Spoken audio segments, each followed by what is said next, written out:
So good morning guys. तो चलिए start करते हैं आज के यानी कि 26 मार्च के इंपॉर्टेंट करंट अफेयर्स को। देखिए हमारा पहला प्रश्न क्या है। अभी हाल ही में किसने 2022 के गवर्नर का पुरस्कार जीता है? तो आंसर होगा मारियो मार्सेल। तो सेंट्रल बैंक ऑफ चिली के गवर्नर हैं ये मारियो मार्सेल, जिन्होंने सेंट्रल बैंकिंग अवार्ड्स 2022 में गवर्नर ऑफ द ईयर का पुरस्कार जीता है। अच्छा, वैसे चिली जो देश है उसके सेंट्रल बैंक का नाम क्या है? बैंको सेंट्रल डी चिली। जिस तरह से आपके सेंट्रल बैंक का नाम है आरबीआई, उसी तरह से। तो इनका नाम याद रखना, मारियो मार्सेल। अच्छा, डेनिस पार्नेल सुलिवन का नाम आपने सुना होगा।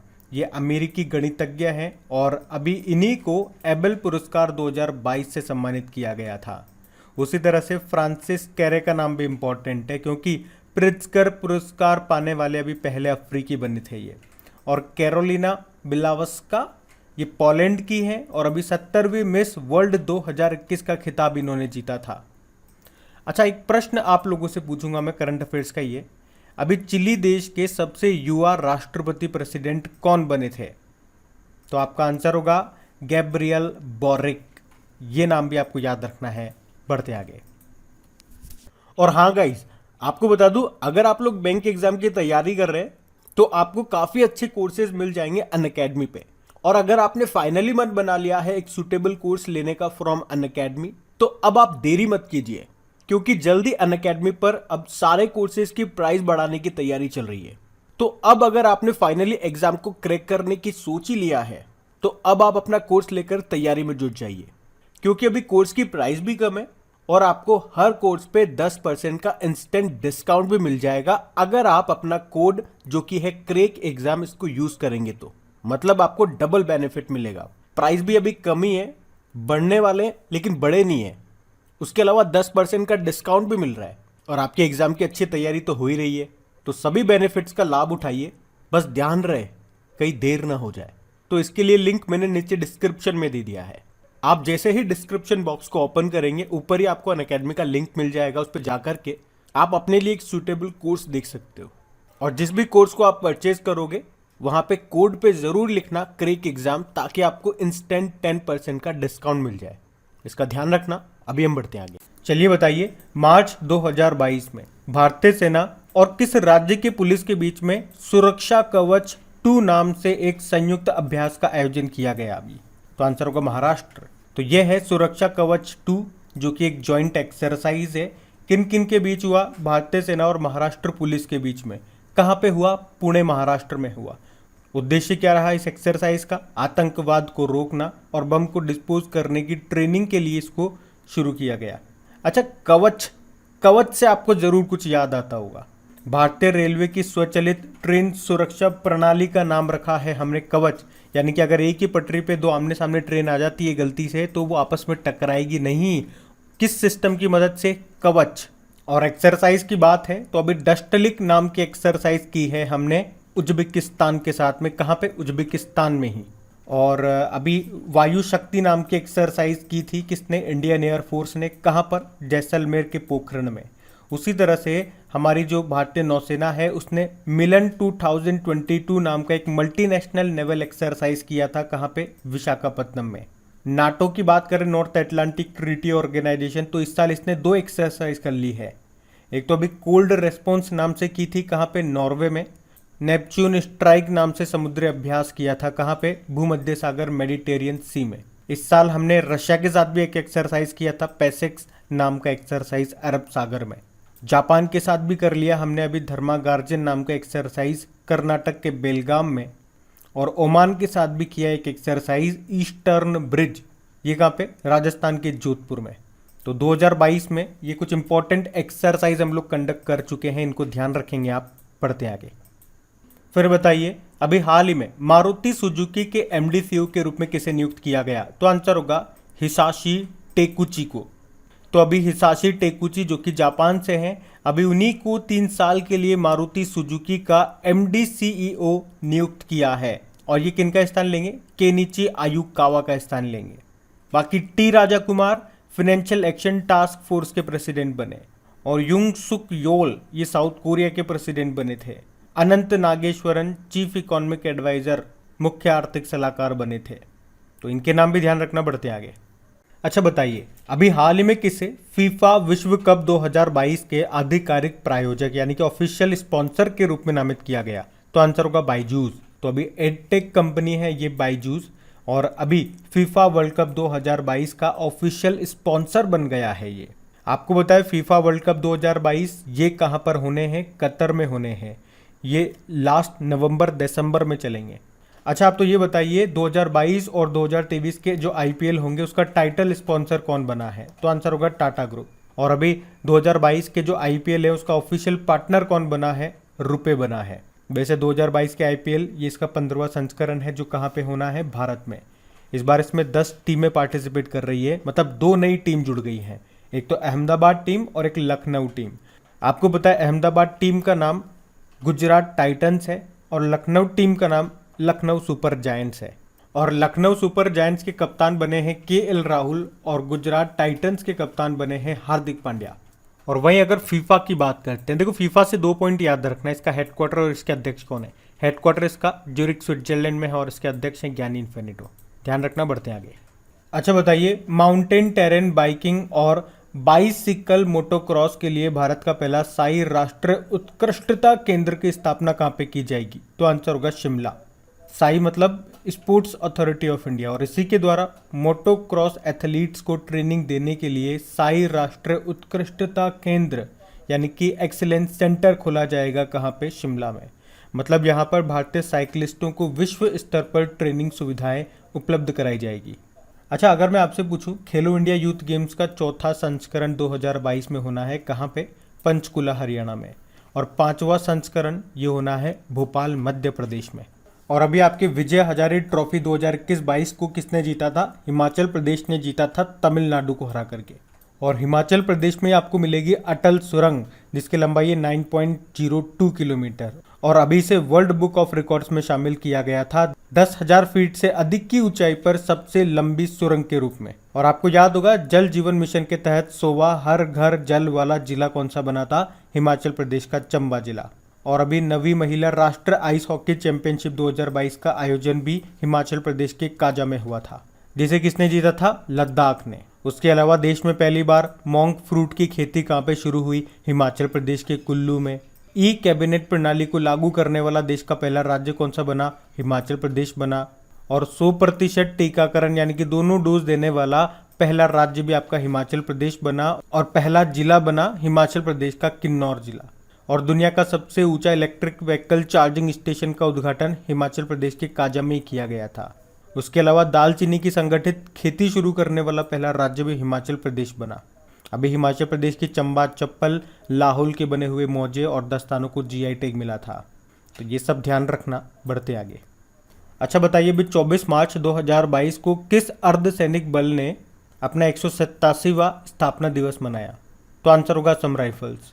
तो देखो 1835 में कच्छार लेवी के नाम से इसकी स्थापना हुई थी, और फिर 1917 में इसका नाम हो गया असम राइफल्स। और अभी इसने 24 मार्च 2022 को अपना 187वां स्थापना दिवस मनाया। असम राइफल्स हेडक्वार्टर कहाँ है इसका? शिलोंग मेघालय में। इसे पूर्वोत्तर का प्रहरी भी कहा जाता है, और ये गृह मंत्रालय के अंतर्गत आता है। और इसके प्रमुख अभी नए बने थे, उनका नाम है प्रदीप चंद्रन नैयर। बाकी बीएसएफ के बारे में जान लो, भारत पाकिस्तान सीमा पे हमारी रक्षा करते हैं ये। और इसके डायरेक्टर जनरल पंकज कुमार सिंह हैं। और हमारे नेशनल सिक्योरिटी गार्ड के अध्यक्ष कौन है? अजीत डोभाल है। और हमारे नेशनल सिक्योरिटी गार्ड के अध्यक्ष कौन है? अजीत डोभाल है। इंडियन कोस्ट गार्ड यानी कि भारतीय तटरक्षक बल के अभी 24वें प्रमुख कौन बने थे? वीरेंद्र सिंह पठानिया बने थे। और अभी आपसे पूछूं, सीआरपीएफ के डायरेक्टर जनरल कौन बने थे? कुलदीप सिंह। सीआईएसएफ के कौन बने थे? शीलवर्धन सिंह। और एनडीआरएफ के बने थे अतुल कारगर। ये भी ध्यान रखना, बढ़ते आगे। बताइए, अभी हाल ही में the little book of Joy, इस बुक को किसने लिखा? तो आंसर होगा दलाई लामा और डेस्मंड टूटू। तो नोबेल शांति पुरस्कार विजेता 14वें दलाई लामा और आर्क बिशप डेस्मंड टूटू ने ये बुक लिखी है जिसका नाम है the little book of Joy. इसे सितंबर 2022 में लॉन्च किया जाएगा। तो ये जो बुक है ये सच्चे सुख पर केंद्रित है, जो भौतिकवादी दुनिया में नहीं बल्कि मनुष्य के स्वभाव में निहित है। और आपको बता दूं, इन दोनों ने ही 2016 में भी एक बुक लिखी थी जिसका नाम था the book of Joy lasting happiness in a child world.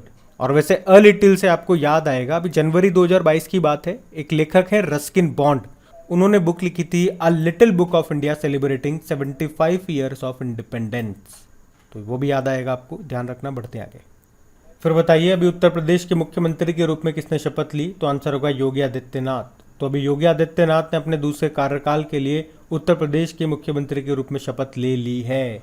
और इस तरीके से योगी आदित्यनाथ लगातार दूसरी बार उत्तर प्रदेश के मुख्यमंत्री बनने वाले पहले भाजपा नेता भी बन गए हैं।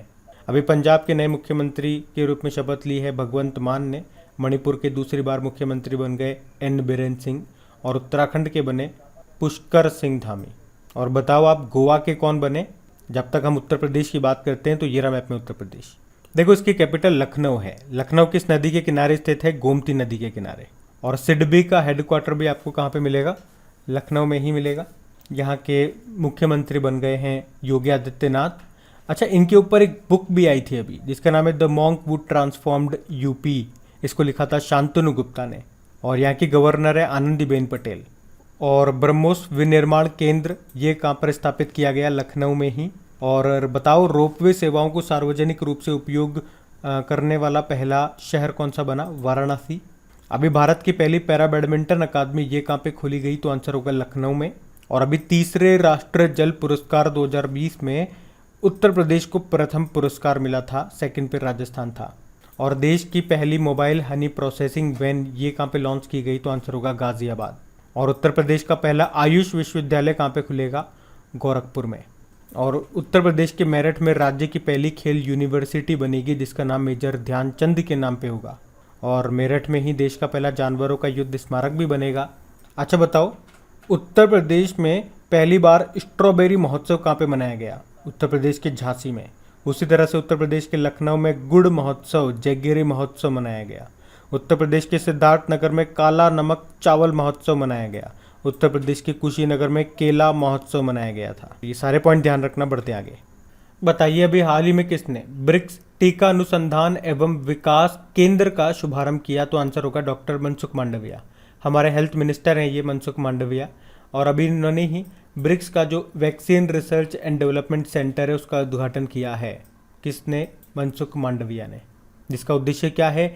टीके के बारे में रिसर्च करना और उसे हर देशों तक पहुंचाना, ये इसका उद्देश्य है। देखो, ब्रिक्स के अंदर कौन कौन से देश आते हैं? ब्राज़ील, रशिया, इंडिया, चाइना और साउथ अफ्रीका। और ब्रिक्स की अध्यक्षता 2021 में भारत ने की थी। 13वें नंबर की मीटिंग थी वो। और अब 14वें नंबर की इसकी अध्यक्षता कौन करेगा? चाइना करेगा। और इसको ऐसे याद रखो, सिर्फ एक अगर आपको याद है तो जैसे कि 2022 में 13वें नंबर की अध्यक्षता भारत ने की थी, उसके बाद चाइना करेगा, उसके बाद साउथ अफ्रीका, फिर ब्राज़ील, फिर रशिया, फिर इंडिया, इस तरह से चलता जाएगा। और ब्रिक्स देशों ने मिलकर के 2015 में न्यू डेवलपमेंट बैंक को भी लॉन्च किया था जिसका हेडक्वार्टर शंघाई चाइना में है। और अभी इसका चौथा मेंबर कौन बना था? इजिप्ट बना था। और अगर आपसे पूछे गिफ्ट सिटी में कार्यालय खोलने वाली पहली बहुपक्षीय मल्टीलेटरल एजेंसी कौन सी बनी? New development bank. अब एक प्रश्न मेरा आप लोगों से रहेगा, शंघाई कोऑपरेशन ऑर्गेनाइजेशन का भी 9th नंबर का सबसे नया मेंबर कौन सा बना है? बताओ। हम बढ़ते हैं आगे। चलिए बताइए, अभी प्रधानमंत्री नरेंद्र मोदी ने कहाँ पर विप्लवी भारत गैलरी का उद्घाटन किया? तो आंसर होगा कोलकाता में। तो अभी 23 मार्च 2022 को प्रधानमंत्री नरेंद्र मोदी ने कोलकाता के विप्लवी में भारत गैलरी का उद्घाटन किया। तो अभी 23 मार्च 2022 को प्रधानमंत्री नरेंद्र मोदी ने कोलकाता में विप्लवी भारत गैलरी का उद्घाटन किया। 23 मार्च को अभी शहीद दिवस के रूप में मनाया था हम लोगों ने। तो इसका उद्देश्य क्या है? क्यों किया गया ये उद्घाटन? तो जितने भी भारत के स्वतंत्रता सेनानी हैं उनकी याद में इसका उद्घाटन किया गया। कहाँ पे? कोलकाता में। अच्छा, भारत की पहली अंडर वाटर मेट्रो कौन सी है? कोलकाता मेट्रो, हुगली नदी के किनारे। और बताओ, अभी कोलकाता बंदरगाह का नाम बदल के क्या कर दिया गया? हम बढ़ते हैं आगे। चलिए बताइए, अभी हाल ही में भारत के जो पूर्व मुख्य न्यायाधीश थे उनका निधन हो गया। नाम बताइए उनका। RC लाहोटी। तो भारत के पूर्व मुख्य न्यायाधीश थे रमेश चंद्र लाहोटी, जिनका अभी 81 वर्ष की उम्र में निधन हो गया। ये 2004 से लेकर 2005 तक भारत के 35वें चीफ जस्टिस थे। और वैसे वर्तमान में भारत के चीफ जस्टिस कौन है? एनवी रमन्ना है, 48 नंबर के हैं। अच्छा, सुप्रीम कोर्ट में अभी तक पहली महिला चीफ जस्टिस कौन थी? तो आंसर होगा फातिमा बीवी। और सुप्रीम कोर्ट में पहली महिला चीफ जस्टिस कौन रही? तो अभी तक तो कोई भी नहीं है, लेकिन भविष्य में हो सकती है, 2027 तक बीवी नागरत्न उनका नाम है। उसी तरह से अगर हाई कोर्ट में बात करते हैं तो पहली महिला जस्टिस रही है न्यायाधीश अन्ना चांडी, केरल हाई कोर्ट से। और हाई कोर्ट में ही पहली महिला चीफ जस्टिस कौन रही? लीला सेठ, हिमाचल प्रदेश हाई कोर्ट से। तो ये भी ध्यान रखना, बढ़ते आगे। और हाँ, आगे बढ़ने से पहले एक प्रश्न का उत्तर आप देंगे कि अभी अमेरिकी सुप्रीम कोर्ट में पहली महिला अश्वेत। अच्छा, अभी आगे बढ़ने से पहले एक प्रश्न का उत्तर आप लोग देंगे कि अभी अमेरिकी सुप्रीम कोर्ट में पहली अश्वेत महिला जस्टिस कौन बनी है? बताओ, हम बढ़ते आगे। अच्छा बताओ, अभी यूनाइटेड नेशन ने वर्ष 2022 के लिए भारत की जीडीपी ग्रोथ रेट कितना रहने का अनुमान लगाया? तो आंसर होगा 4.6%। बात करेंगे कल के वीडियो में पूछे गए प्रश्न के उत्तर की। तो कल के वीडियो में आपसे पूछा था कि डस्टलिक नाम की एक्सरसाइज भारत और किस देश के बीच में हुई? तो भारत और उज्बेकिस्तान के बीच में। आप सभी ने प्रश्न का बिल्कुल सही उत्तर दिया। और गाइज, अगर सेशन अच्छा लगा है तो इसे लाइक करके दोस्तों के साथ में शेयर ज़रूर कीजिएगा। और इन सभी का क्विज बना करके आपकी क्रैक एग्जाम एप्लीकेशन पे अपलोड कर दिया गया है, वहीं पे इसकी पीडीएफ भी आपको मिल जाएगी। क्रैक एग्जाम एप्लीकेशन का लिंक आपको नीचे डिस्क्रिप्शन में मिल जाएगा। अब ये रहा आज का आपका होमवर्क प्रश्न।